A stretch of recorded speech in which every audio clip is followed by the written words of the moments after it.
시험이 어떤 큰 산이 내 앞에 있으면은 이거를 내가 정면 승부하겠다 이런 생각으로 가는 사람보다는 피하고 도망가고 외면하는 사람이 훨씬 더 많다고 하더라고요. 여러분 안녕하세요. 박영주 변호사입니다. 여러분, 오늘은 제가 시험이 100일 남았을 때 어떤 생활 습관을 가지고 공부를 했었는지를 여러분들하고 한번 이야기를 해보려고 하는데요. 저는 시험 100일 전부터 시험 당일까지의 공부가 지금까지 했던 공부보다 훨씬 더 중요하다고 생각을 하고, 앞으로 100일을 내가 어떻게 보내냐에 따라서 내가 시험에 합격할 수도 있고 떨어질 수도 있다고 생각을 했기 때문에 제가 시험 100일 전부터는 저의 루틴을 완전히 바꿨었어요.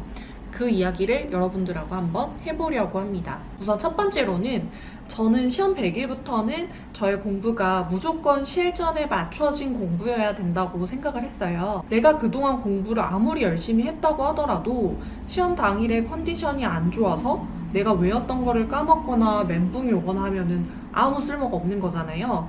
그래서 저는 시험 당일에 컨디션을 좋게 하려고 노력을 했는데, 사실 시험 당일에는 내가 굉장히 예민한 상태이다 보니까 외부적인 요인의 영향을 많이 받게 돼요. 외부적인 요인이 충분히 저에게 익숙해질 수 있는 환경을 만들어서 시험 당일에 당혹스러운 시간이 생긴다 하더라도 즉시 내가 바로 적응을 할 수 있게끔 만들어야겠다고 생각을 했어요. 그래서 첫 번째로는 시험 100일 전부터는 제가 그동안 공부하면서 입었던 옷 중에서 가장 편한 옷을 골라서 그 옷을 100일 내내 입고 시험 치는 당일에도 그 옷을 입었습니다. 제가 입었던 옷은 그 까만색 아디다스 바지에 흰색으로 줄 3개 들어간 그 추리닝 바지를 입었었는데, 그 옷이 사실 제 살에 닿는 촉감도 되게 좋고 소리가 안 나서 외부에 뭐 피해를 입히는 일도 없고, 그리고 발목을 감싸는 그 고무줄도 딱 적당한 정도로 조여서 좋더라고요.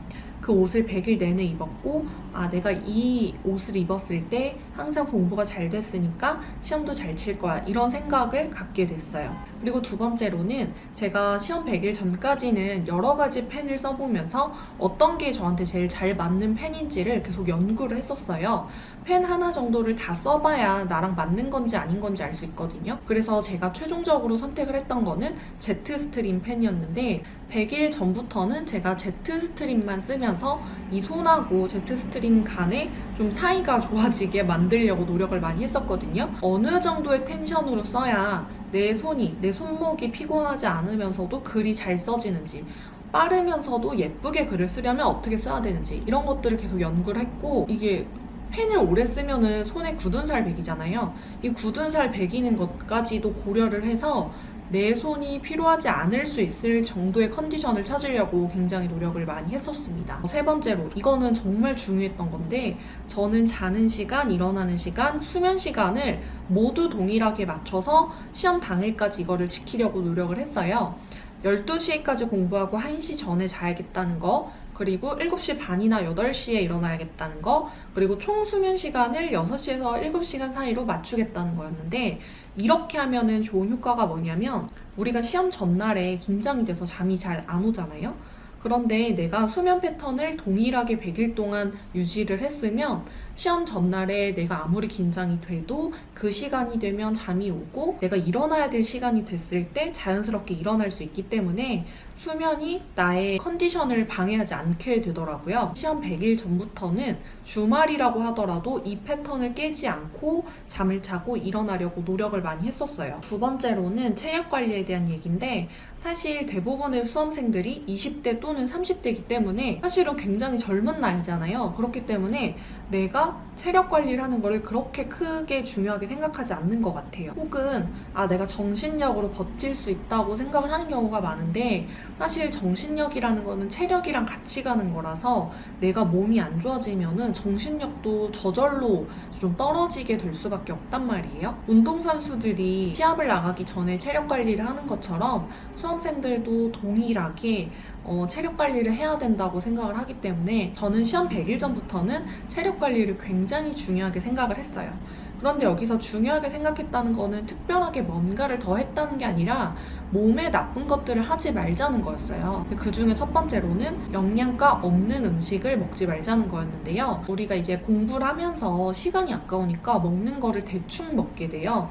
그러다 보니까 가장 쉽게 찾을 수 있는 게 편의점 음식이나 패스트푸드 같은 것들인데, 이렇게 영양가 없는 음식들을 먹게 되면 한두 번은 괜찮겠지라는 생각으로 먹게 돼요. 근데 결국에는 이게 나의 체력에 영향을 미치게 되고 살만 찌고 오히려 공부 조금밖에 안 했는데 피곤하게 되는 그런 일이 발생할 수 있기 때문에 저는 가급적 먹을 때는 돈 아끼지 않고 좋은 것만 먹으려고 노력을 했어요. 저는 공부를 할 때도 주말에 맥주 한 잔 정도 마시는 거는 괜찮다고 생각을 하고 그걸로 스트레스를 풀곤 했거든요. 술을 마셔보신 분들은 알 텐데 술을 마시고 다음날 공부를 하려고 독서실에 가게 되면 평소보다 암기가 잘 안 되고 머리가 좀 둔해졌다는 게 스스로 느껴지실 거예요. 시험 100일 전에는 뭐 스트레스 푸느라고 내가 맥주 마신 거니까 감수해야지 이렇게 생각하면서 넘어갈 수 있는데, 시험 100일 전부터는 사실 주말에도 열심히 좀 공부를 하셔야 되기 때문에 술을 먹는 거는 절대 피해야 되고,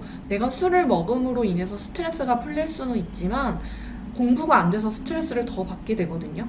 그래서 적어도 100일 전부터는 금주를 하는 거를 강력하게 추천을 드립니다. 두 번째로, 이것도 비슷한 얘기인데 소화가 잘 안 되는 음식을 먹거나 과식을 하는 거를 피해야 됩니다. 의외로 우리가 식욕을 조절하는 것이 정말 중요한 체력 관리 중에 하나라고 할 수 있어요. 우리가 스트레스를 많이 받다 보면은 먹는 걸로 스트레스를 풀기 때문에 매운 음식이나 짠 음식 그리고 기름진 음식이 굉장히 끌리게 되고 나도 모르게 과식이나 폭식을 하고 싶게 돼요. 근데 우리가 음식을 먹다가 탈이 나게 되면은 하루 정도는 공부를 못 하게 되는데, 이게 평상시에는 내가 하루 날리는 거 정도는 그래 괜찮아 이렇게 생각할 수 있죠. 그런데 시험이 100일밖에 안 남았는데 내가 하루 탈이 나서 공부를 못 했다는 거는 정말 치명적일 수 있어요. 내가 공부를 하면서 스케줄이 밀리는 것도 치명적이지만 남들 다 열심히 하고 있는데 나만 못하고 뒤처졌다는 스트레스는 어떻게 감당할 거냐고요. 저는 소화가 잘 안 되거나 탈이 날 수 있는 음식은 절대 피하라고 말씀을 드리는 건데, 너무 밀가루 많이 들어간 음식, 너무 맵거나 너무 짠 거 이런 거 드시지 마시고, 고기를 먹을 때도 과식하지 말고 1인분만 먹고 딱 나올 수 있는 그런 절제력을 갖고 음식을 대해야 될 것 같아요. 시험을 앞둔 만큼 내 몸을 아끼고 사랑하는 그런 마음가짐이 필요할 때라고 말씀드리고 싶고, 그리고 우리가 시험이 다가오면 다가올수록 체력이 너무 아쉽고 혹은 스트레스 받아서 잠이 잘 안 오고 이런 것 때문에 평소에는 안 먹던 음식들을 찾아 먹게 돼요. 수면제나 수면 유도제를 먹거나 평소에 안 먹던 홍삼을 먹거나 그런 것들 있죠. 아니면 너무 긴장되니까 우황청심환을 먹겠다 하는 것들.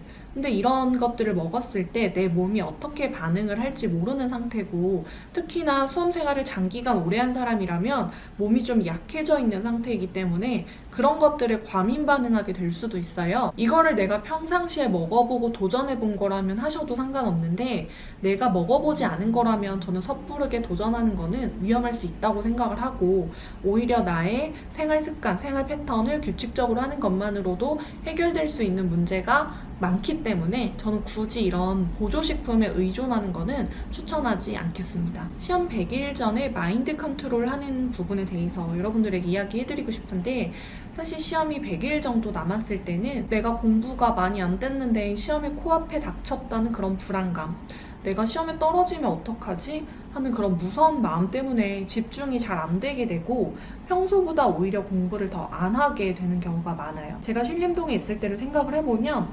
우리가 시험이 가까워지면 가까워질수록 독서실에 사람이 더 많을 거라고 생각을 하고 그게 상식에 부합하잖아요. 그런데 오히려 그 반대로 시험이 다가오면 다가올수록 독서실에 사람이 줄어들게 되고요. 공부를 더 안 하는 분위기가 됩니다. 시험이 100일 정도 남았을 때는 포기하는 사람이 생기기 때문이에요. 내가 올해는 이 정도 공부한 걸로는 시험에 떨어질 것 같으니까 포기하고 내년에 붙어야겠다 이런 생각으로 독서실에 아예 안 나오고 그냥 놀기 시작하는 사람들, 아니면 독서실에 나오긴 했는데 자꾸 불안해지고 무서워지니까 친구하고 나가서 커피 마시면서 너무 스트레스 받아 어떻게 이런 얘기하고 산책하고 밥 먹고 이러면서 시간을 다 낭비하는 그런 사람들이 점점 더 많아지게 돼요. 그래서 저는 그 당시에도 끝까지 잡고 포기하지 않고 매달리는 것만으로도 합격에 더 가까워지겠구나 이런 생각을 많이 했었거든요. 그런데 내가 가만히 있으면 자꾸 부정적인 생각이 나를 덮치려고 해요.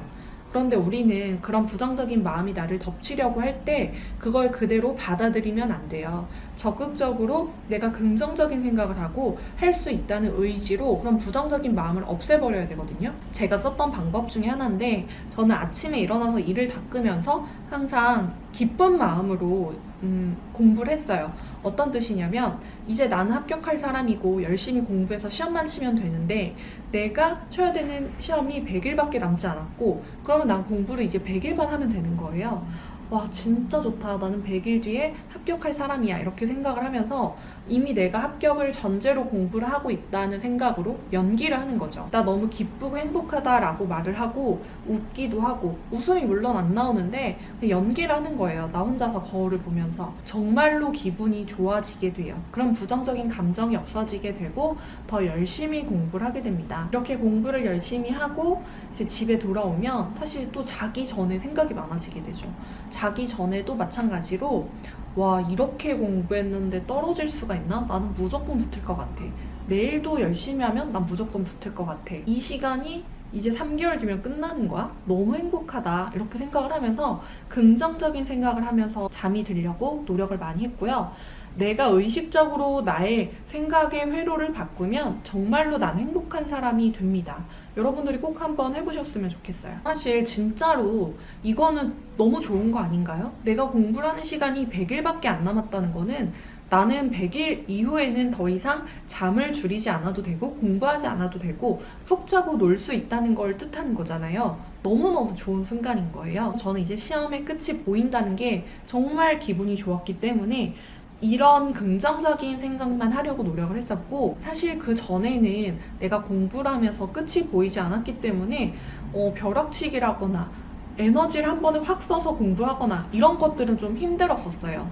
그런데 시험이 100일 정도 남았으면 나의 마음가짐이 중간고사나 기말고사를 칠 때처럼 벼락치기, 단기 공부를 할 때만큼의 에너지를 내는 게 가능하더라고요. 그래서 저는 그런 에너지를 내면서 평소보다 더 집중해서 더 에너지를 쓰면서 공부를 했고요.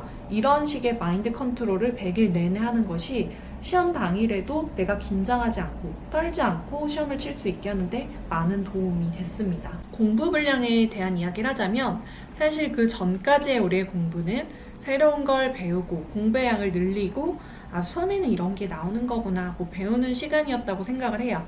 그런데 100일을 기점으로 해서는 나의 공부는 더 이상 뭔가를 배우는 공부가 아니라 시험 당일에 맞춰서 암기라는 시간이라고 생각을 해야 되거든요. 지금까지 내가 공부를 했고 그 공부의 양이 있다면 100일부터는 이걸 줄여나가야 되는 거예요. 그래서 내가 아는 부분이 뭔지 체크하면서 아는 부분은 빼고 모르는 부분은 암기하거나 이해를 하면서 보강을 해 나가는 시간이라고 여러분들이 생각을 하셔야 될 것 같은데요. 여기에서 핵심은 절대 공부의 양을 늘리면 안 되고 줄여나가야 된다는 게 핵심이에요. 100일 전부터 단기 속성반, 암기법 이런 식으로 해서 새로운 교재들이 나오게 되고 새로운 강의들이 나오게 됩니다. 그런데 내가 불안한 마음에 그런 강의를 새로 수강하게 되고 좀 요약본이 있다니까 그 요약본을 사서 다시 보게 됩니다. 그러면 여러분들이 지금까지 공부했던 책 안 볼 거예요? 그러면 결국에는 이 책도 보고 새로 산 책도 보고 이 책도 보고 강의도 또 들어야 되고 해서 공부의 양이 늘어나게 되기 때문에 아무 도움이 되지 않는다고 말씀드릴 수 있고요. 내가 지금까지 공부했던 기본서, 내 눈에 익숙한 기본서를 통해서 양을 줄여 나가는 식으로 공부를 해야 돼요. 제가 얼마 전에 개인적으로 상담을 하면서 어떤 분이 서브노트를 만들었다고 이제 저한테 보내주셨는데 그게 200페이지가 넘더라고요. 근데 제가 그걸 보면서 들었던 생각이, 이거 만드는데 시간 진짜 오래 걸렸겠다. 그리고 두 번째로는 이거 언제 다 봐? 이런 생각이 들었어요. 그래서 제가 항상 단권화를 얘기하는 건데, 여러분, 단권화를 해둔 기본서를 여러분들이 보면서 양을 줄여나가시는 게 100일 전에 반드시 해야 되는 공부라고 생각을 하거든요. 내가 뭔가를 요약해놨다라고 생각하는 게 결국엔 양을 더 늘리는 공부일 수 있기 때문에 여러분들이 좀 이런 부분을 생각을 하셔서 100일 전에 불안한 마음 때문에 요약본이라든지 기출문제라든지 뭐 중요 부분만 콕콕 집어서 강의를 해준다든지 이런 부분 휘둘릴 수 있지만, 그런 거에 휘둘리지 말고 나를 믿고 지금까지 내가 했던 공부 방법을 쭉 따라서 100일 동안 마무리를 하시면 좋은 결과가 있지 않을까 그런 생각이 듭니다. 100일 남은 이 상황에서 정말 부정적인 마음도 많이 들고 포기하고 싶다는 생각도 많이 들 것 같아요. 뭔가 사람이 어떤 큰 산이 내 앞에 있으면은 이거를 내가 정면 승부하겠다 이런 생각으로 가는 사람보다는 피하고 도망가고 외면하는 사람이 훨씬 더 많다고 하더라고요. 두려움을 직면함으로 인해서 우리가 얻게 되는 것을 생각을 해보면 그 두려움 따위는 별거 아니라고 생각을 하거든요. 지금 제일 두렵고 무서운 시기일 수 있는데 조금만 더 노력을 해서 끝까지 열심히 공부해서 여러분들에게 좋은 기회가 있었으면 좋겠습니다. 그럼 오늘 여기까지 영상 찍도록 하겠습니다. 안녕.